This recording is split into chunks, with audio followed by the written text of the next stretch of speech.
வணக்கம் நண்பர்களே. இன்று இரவு உங்கள் மனதில் புதிய தைரியத்தை ஊட்டும் ஒரு கதையைச் சொல்லப் போகிறேன். இன்று முழுவதும் நீங்கள் பட்ட களைப்பு, கவலைகள் அனைத்தையும் ஒருபுறம் வைத்துவிட்டு இந்த கதையில் மூழ்குங்கள். உங்கள் மனது எவ்வளவு வலிமை வாய்ந்தது என்பதை இந்த கதை உணர்த்தும். கதை ஆரம்பிக்கிறது. அது ஒரு சிறிய நகரம். அங்கே கார்த்திக் என்ற இளைஞன் வசித்து வந்தான். அவனுக்கு வயது 25, பொறியியல் பட்டதாரி. ஆனால் அவனிடம் இருந்த ஒரே விஷயம் தோல்விகள் மட்டுமே. பள்ளிப்படிப்பில் முதல் மதிப்பெண் எடுத்தவன் கல்லூரியில் தடுமாறினான். அவனுக்கு பிடித்த வேலை கிடைக்கவில்லை. சொந்தமாக ஒரு சிறிய தொழில் தொடங்கினான். அதுவும் 3 மாதங்களில் மூட வேண்டி வந்தது. கடனாளிகள் வந்து தொந்தரவு செய்தனர். ஒரு நாள் மாலை மிகவும் மனமுடைந்து நகரின் ஓரத்தில் உள்ள பழைய கோவில் ஒன்றின் படிகளில் அமர்ந்திருந்தான் கார்த்திக். எனக்கு எதுவும் சாதிக்க முடியாதா, நான் இப்படியேதானா என்று தனக்குள் புலம்பிக் கொண்டிருந்தான். அப்போது சூரியன் மறையும் நேரத்தில் அந்த கோவிலுக்கு ஒரு வயதான முனிவர் வந்தார். அவரது முகத்தில் ஒரு வினோதமான பிரகாசம் இருந்தது. அவர் கார்த்திக் அருகில் வந்து அமர்ந்தார். முனிவர், மகனே, உன் முகம் வாடியிருக்கிறதே, என்ன கவலை?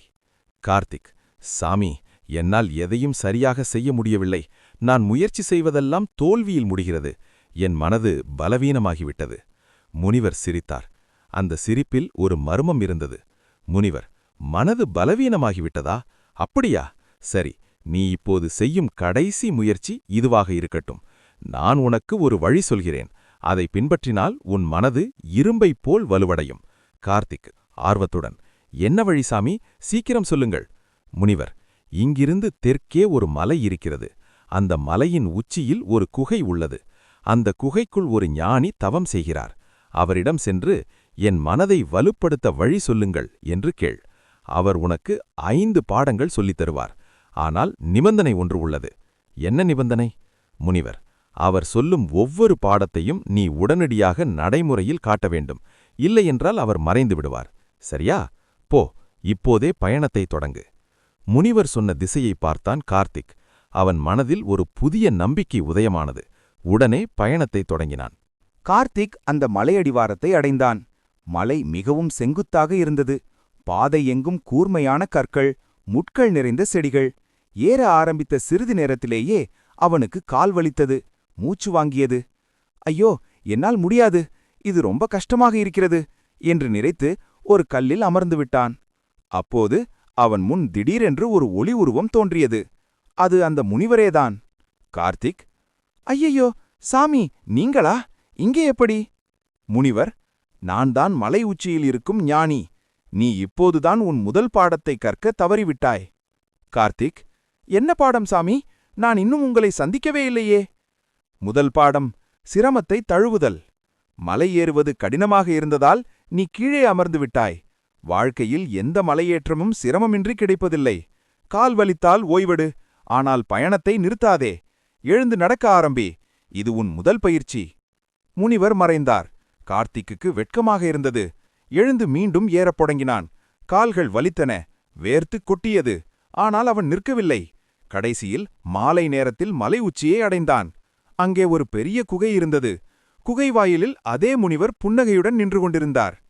முனிவர், வா மகனே, முதல் பாடத்தை கற்றுக்கொண்டாய். இது உனக்கான பரிசு என்று சொல்லி ஒரு சிறிய பழத்தை கொடுத்தார். இதன் பெயர் முயற்சி. முனிவர் கார்த்திக்கை குகைக்குள் அழைத்துச் சென்றார். குகைக்குள் இருள் சூழ்ந்திருந்தது. வெளிச்சம் சிறிதும் இல்லை. முனிவர், இப்போது நீ இந்த குகையின் மறுமுனை வரை செல்ல வேண்டும். உன்னிடம் விளக்கு ஏதும் இல்லை. கார்த்திக் பயத்துடன், என்ன சாமி, இருட்டில் என்னால் நடக்க முடியாது. எங்கே குழி விழுந்தாலோ, பாம்பு கடித்தாலோ? முனிவர், 2வது பாடம் நம்பிக்கை. வாழ்க்கையில் முன்னால் என்ன இருக்கிறது என்று நமக்கு தெரியாது. இருள் தெரிகிறது என்று நின்று விழக்கூடாது. ஒவ்வொரு அடியும் உன்னை இலக்கை நெருங்க வைக்கும். உன் கால்களை நம்பு, உன் மனதை நம்பு. போ. கார்த்திக் தயங்கியபடி குகைக்குள் நடக்க ஆரம்பித்தான். இருட்டில் எதுவும் தெரியவில்லை. ஒவ்வொரு அடியாக எடுத்து வைத்தான். பயத்தில் நெஞ்சு படபடத்தது. திடீரென்று அவன் கால் இடறியது. கீழே விழுந்தான். கையில் ஏதோ மென்மையாகப்பட்டது. அது ஒரு சிறிய பூஞ்சை காளான். அது பச்சை வெளிச்சத்தை வெளியிட்டுக் கொண்டிருந்தது.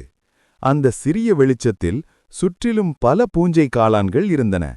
அவற்றின் வெளிச்சத்தில் பாதை தெரிந்தது. மெதுவாக நடந்து குகையின் மறுமுனைக்கு வந்து சேர்ந்தான். அங்கே முனிவர் காத்திருந்தார். முனிவர், பார்த்தாயா? இருளில் நடக்க பயந்தாய், ஆனால் இருளே உனக்கு வெளிச்சத்தை காட்டியது. வாழ்க்கையில் கஷ்டங்கள் வரும்போது பயந்து நிற்காதே.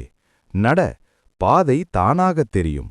இது உன் 2வது பரிசு என்று சொல்லி ஒரு சிறிய மணியைக் கொடுத்தார். இதன் பெயர் நம்பிக்கை. குகையை தாண்டி வெளியே வந்தபோது ஒரு அழகான பள்ளத்தாக்கு இருந்தது. அங்கே ஒரு சிறிய நீரோடை சலசலத்துக் கொண்டிருந்தது. கார்த்திக்கு மிகவும் தாகமாக இருந்தது. ஓடி நீரை குடிக்க சென்றான்.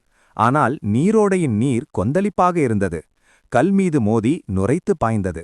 அவன் கையால் நீரை அள்ள முயன்றான். ஆனால் வேகமான நீரோட்டத்தில் கையில் அகப்படவில்லை. மீண்டும் மீண்டும் முயன்றும் தண்ணீர் அகப்படாமல் சிதறியது. அவனுக்கு எரிச்சல் வந்தது. முனிவர் அவன் பின்னால் வந்து, ஏன் எரிச்சல்? கார்த்திக், இந்த நீரோடை மிகவும் வேகமாக இருக்கிறது. என்னால் தண்ணீர் அள்ள முடியவில்லை. முனிவர், நீர் வேகமாக ஓடுவதால் அதை உன் கைமுஷ்டியால் பிடிக்க முயற்சிக்கிறாய். முஷ்டியை இறுக்கினால் தண்ணீர் விரல்களுக்கிடையே ஓடிவிடும். கையை திறந்து வைத்து பொறுமையாக அமிழ்த்து பார், தண்ணீர் உன் கைக்குள் தங்கும். கார்த்திக் அப்படியே செய்தான். கையை திறந்து வைத்து நீரில் அமிழ்த்தினான். தண்ணீர் அமைதியாக அவன் கைக்குள் தங்கியது. முனிவர், 3வது பாடம் பொறுமை மற்றும் திறந்த மனப்பான்மை. வாழ்க்கையும் இந்த நீரோடை போன்றது. பிரச்சனைகள் வேகமாக வரும். அவற்றை இறுக்கமாக பிடிக்க முயன்றால் அவை உன்னை விட்டு ஓடிப்போகும். சில சமயம் விட்டுக் கொடுக்க வேண்டும். பொறுமையாக இரு. கோபத்தை விடு. அப்போதுதான் வாழ்க்கையின் இனிமையை நுகர முடியும். இது உன் 3வது பரிசு என்று சொல்லி ஒரு சிறிய குவளையை கொடுத்தார். இதன் பெயர் பொறுமை. நீரோடையை கடந்து ஒரு வெட்டவெளிக்கு வந்தான் கார்த்திக். அங்கே ஒரு அற்புதமான அரண்மனை இருந்தது. அரண்மனை முழுவதும் தங்கத்தால் வேயப்பட்டு வைரங்கள் பதிக்கப்பட்டு பிரகாசித்தது. அருகில் ஒரு பெட்டி இருந்தது. அதில், இந்த அரண்மனை உன்னுடையது, உள்ளே சென்று இளைப்பாறு என்று எழுதப்பட்டிருந்தது. கார்த்திக்கு மிகவும் சந்தோஷமாக இருந்தது. ஓடி அரண்மனை கதவை திறக்கச் சென்றான். ஆனால் அவன் கைப்படும் ஒவ்வொரு முறையும் அந்த அரண்மனை மறைந்து வேறு இடத்தில் தோன்றியது. அவன் ஓடிலான், அதுவும் ஓடியது. அவனுக்கு பைத்தியமே பிடிக்கும் போல் இருந்தது. கோபமும் ஏமாற்றமும் அலைகழித்தன. களைத்துப் போய் கீழே விழுந்தான் கார்த்திக். அப்போது முனிவர் அங்கு வந்தார். கார்த்திக், இது என்ன விளையாட்டு? அரண்மனை கிடைப்பது போல் இருந்து மறைந்து கொண்டே இருக்கிறது. முனிவர், 4வது பாடம் மாயையை அடையாளம் காண்பது. இது உண்மையான அரண்மனை இல்லை. இது உன் ஆசைகளின் பிரதிபலிப்பு. வாழ்க்கையில் பல விஷயங்கள் இப்படித்தான் நம்மை கவர்ந்து இழுக்கும். புகழ், பணம், ஆடம்பரம், இவை அழகாக இருக்கும். ஆனால் இவற்றை பிடித்து வைத்திருக்க முடியாது. இவை நிலையானவை அல்ல. உண்மையான வலிமை என்பது இந்த மாயைகளை தாண்டி உள்ளே இருக்கும் உண்மையை பார்ப்பதில் உள்ளது. நீ இந்த அரண்மனையை அடைய முயற்சித்தாய், ஆனால் அது உன் பின்னால் ஓடியது உனக்கு தெரியாது. நீ நின்றால் அரண்மனை உன்னிடம் வரும். கார்த்திக் திரும்பி பார்த்தான். அவன் நின்ற இடத்திலேயே அந்த அரண்மனை இப்போது இருந்தது. அவன் மாயையின் பின்னால் ஓடியது வீண். முனிவர், இது 4வது பரிசு என்று சொல்லி ஒரு சிறிய கண்ணாடியை கொடுத்தார். இதன் பெயர் உண்மை. இது நிஜத்தையும் மாயையையும் பிரித்து காட்டும். இப்போது கார்த்திக் ஒரு பெரிய பாறையின் முன் வந்து நின்றான். அதன் மேல் ஒரு சிறிய பெட்டி இருந்தது. பாறை 100 அடி உயரத்திற்கு நேராக இருந்தது. அதில் பிடித்து ஏறுவதற்கு எந்த பிடிமானமும் இல்லை. முனிவர் அங்கு வந்தார். இதோ கடைசி பாடம். இந்த பாறையின் மேலிருக்கும் பெட்டியை எடுத்து வா. அதில் உன் மனதை வலுப்படுத்தும் இறுதி ரகசியம் உள்ளது. கார்த்திக் பாறையை பார்த்தான். ஏற முடியாது என்பது போல் இருந்தது. ஆனால் இதுவரை கற்ற பாடங்கள் அவனுக்கு தைரியம் கொடுத்தன. கார்த்திக், என்னால் முயற்சி செய்து பார்க்க முடியும். மெதுவாக பாறையில் கால் வைத்தான். விரல்களை பதித்தான். ஒரு சிறிய பிடிமானம் கிடைத்தது. ஒவ்வொரு அடியாக ஏறினான். பாதி தூரம் வந்தபோது கால் வழுக்கியது. கீழே விழுந்தான். கையில் இரத்தம் கசிந்தது. வலி தாங்கவில்லை. மீண்டும் முயற்சித்தான். இம்முறை சற்று தூரம் ஏறினான். மீண்டும் விழுந்தான். அவனுக்கு உடல் முழுவதும் வலித்தது. மனதில் தோல்வியின் பயம் வந்து மோதியது.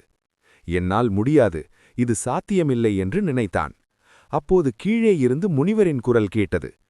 கார்த்திக், நீ இதுவரை கற்ற பாடங்களை நினைவில் கொள். முயற்சி, நம்பிக்கை, பொறுமை, உண்மை. இப்போது 5வது பாடத்தை நீயே கண்டுபிடிக்க வேண்டும். எழுந்திரு, இது உன் கடைசி முயற்சி. கார்த்திக் மெதுவாக எழுந்தான். அவன் உடம்பெல்லாம் வலித்தாலும் அவன் கண்களில் ஒரு புதிய ஒளி தெரிந்தது. நான் இதுவரை பலமுறை விழுந்திருக்கிறேன். ஆனால் ஒவ்வொரு முறையும் எழுந்திருக்க கற்றுக்கொண்டேன். இதுவும் ஒரு முறைதான். அவன் மீண்டும் ஏறத் தொடங்கினான். இம்முறை அவன் விழுவான் என்ற பயமில்லை. அவன் மனதில் ஒரு பிடிமானம் இருந்தது. ஒவ்வொரு அடியாக வலியை பொருட்படுத்தாமல் பாறையை பிடித்துக்கொண்டு மேலே ஏறினான். கடைசியாக ஒரு கை தூக்கி பாறையின் உச்சியை பிடித்து தன்னை மேலே இழுத்து கொண்டான். அந்த பெட்டியை எடுத்தான். பெட்டியை திறந்தான். அதற்குள் ஒரு சிறிய தங்கப்பதக்கம் இருந்தது. அதில் ஒரே ஒரு வார்த்தை பொறிக்கப்பட்டிருந்தது: தளராமை. முனிவர் பாறையின் உச்சிக்கு வந்தார். 5வது பாடம் தளராமை. விழுவதில் தோல்வி இல்லை, எழுந்திருக்காமல் இருப்பதே தோல்வி. ஒவ்வொரு முறை நீ விழும்போதும் நீ ஒரு புதிய பலத்தை கண்டடைகிறாய். இதுவே மனதின் உண்மையான வலிமை.